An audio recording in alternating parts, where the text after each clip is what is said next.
My research focuses on constitutional democracy, and it's why I'm especially delighted to be working with Arizona State University, focusing on electoral security. This grant is about making sure that our elections are secure, not just from the risks of cyber attacks, but from foreign influence that can go beyond that and include money and shadow influences from overseas that undermine self-government within Australia and the United States.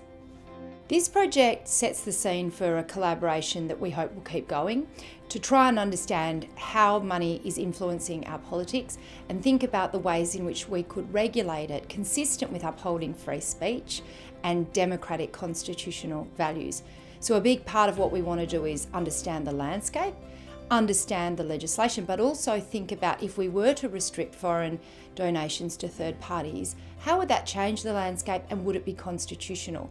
That looks a bit different in the US with their free speech law, and in Australia the implied freedom of political communication would be a limit, and this project looks at that in very serious detail as well as thinking about the landscape in which we are operating. You always learn interesting things from working with different colleagues, and the more diverse the colleagues, the more you learn. But this particular project harnesses talent and expertise from America and Australia because the challenge, especially in Australia, is American money influencing Australian politics. And to understand how to address that problem, we need to understand it at its origin, as well as where the money is flowing and impacting.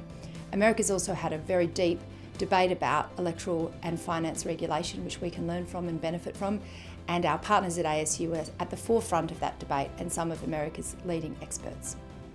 The ultimate aspiration for this project is to change the law to make our democracy more secure.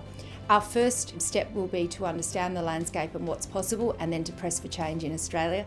Once we've achieved that, we'll be pressing for change in the United States. Our partners at ASU will help with that, but it's a big challenge, so we're looking forward to every step along the way.